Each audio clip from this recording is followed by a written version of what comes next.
Hi everyone, my name's Clint from Harrison's Estate Agents in Bolton. While I've got time on my hands, I thought I'd record a short video just for landlords. So we work with a lot of landlords in our local area, and this video is for them, but also other landlords, around the UK. Just while I was just about to start this video as well, I believe our Prime Minister Boris has been taken into intensive care. So very worrying news for Boris, but I hope he's okay. So I'll start the video. It's a landlord update with regards to what everyone's talking about. It's in the news every day, this COVID-19, and how it's affecting landlords, how it's affecting tenants, and ultimately, our business, estate agency business. But this video is a short video purely for landlords information only.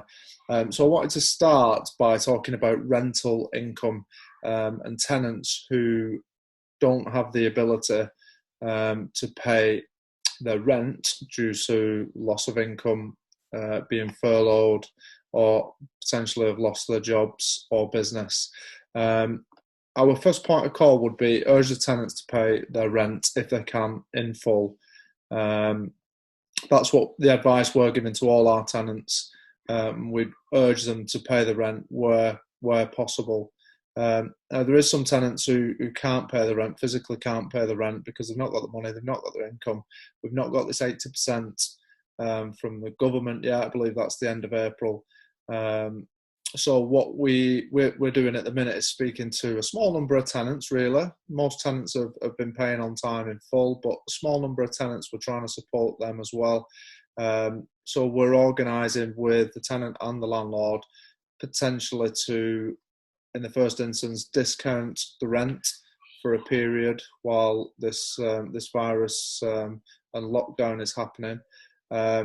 Give the tenant potentially a free rent period. So ultimately, some landlords will be giving their tenants a rent-free period, which is great, supporting the tenant, fantastic. Some landlords may be giving a discounted period or half of the rent for a month or 2 months or so on. And those landlords, we would advise to set up a payment plan ultimately for the tenants to repay that lost rent, because they're still getting the benefit of having the property and use of the property. So really they need to be still paying their rent. So we'd advise to put in writing a payment plan where you add maybe 10 or 20% of that missed rent for over a period of months, in the coming weeks or months when things resume to normal as we know it, or as we did know it. So put that in writing and make sure that the tenants understand where they're at with that. Next, I'm just going to quickly come on to mortgages. So you may or may not be aware that if you've got a buy-to-let mortgage, landlords are now able to claim. I don't know if it's the right word, but claim a mortgage holiday. So most banks and building societies and ultimately lenders are offering generally up to 3 months of a mortgage holiday. So you won't have to pay your mortgage on that buy-to-let property for 3 months. I've had a look at this online, and most of the main lenders, they have a form. So if you go onto the main lenders' websites, they've got COVID-19 updates. Click on the mortgage repayment holiday, and they have a form usually with asking your basic details, and then they'll either get in contact with you via phone or email. But the process does take quite a bit of time. So if you've not done that and you want to do that, jump on your bank or lender's website and have a look at the form for a mortgage holiday. And that'll just give you a bit of breathing space. And also it allows you to give a bit of breathing space to your tenants. And if you look after your tenants, they look after you. So that's mortgages.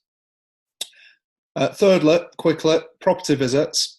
So at the minute, we cancelled our inspections on all properties about a week before the lockdown.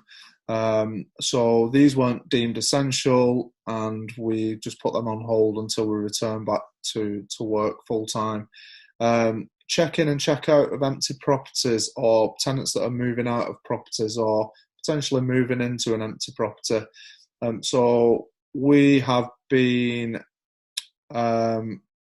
checking the property while it's empty. So either myself or someone else has been checking the property, make sure it's ready to move in or it's fine to move out. And then we've been agreeing with the tenant to arrange a key collection point where they hand the keys in, or we can arrange a collection point for them to grab the keys and ultimately still move into a property.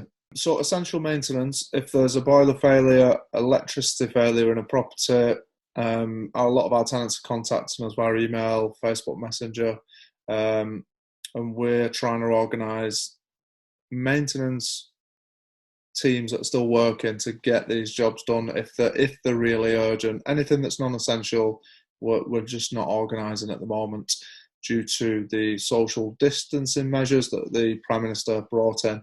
But if it is urgent, then we're trying to organise it, obviously keeping in mind that social distancing, those rules at the moment. So we are organising essential maintenance only. And that's if your maintenance contractors are actually working at the moment. And then finally, number 4, not finally, last but not least, property. Oh no, sorry, I missed one on property visits. So viewings, ultimately, we're not doing viewings at the moment for obvious reasons. We're getting a lot of inquiries still, but we're registering those applicants, and then we will be doing a lot of viewings when we can get back to work, of course. Property contracts.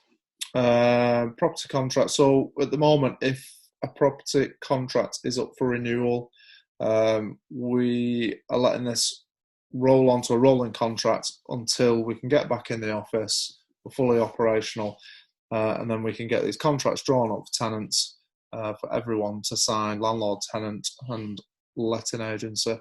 And then finally, notice and evictions. So at the moment, the government have put a rule in place where you have to now give 3 months' notice to a tenant, and that is purely to protect, obviously, tenants during this vulnerable time. And to me, it makes sense. But if you're looking to give notice to a tenant, at the minute we are not really fully operational, so it is a little bit tricky to do that. But if you're a landlord and you want to give notice to a tenant as soon as possible, then you're looking at a 3-month period. And also, just a note on that, Section 21, you may or may not have heard, which is an eviction notice through the courts. That's potentially going to be abolished. It was due to be abolished, but this virus took hold, and I'm not seeing any other updates. But keep an eye on the government website, and I'm sure all the updates on that will follow. I hope you found this video useful. Please like, share, comment. Any other questions, just leave a note below, and I will be happy to help. Thanks for watching, and I'll get some videos out soon for tenants and the sales side of property. Thank you.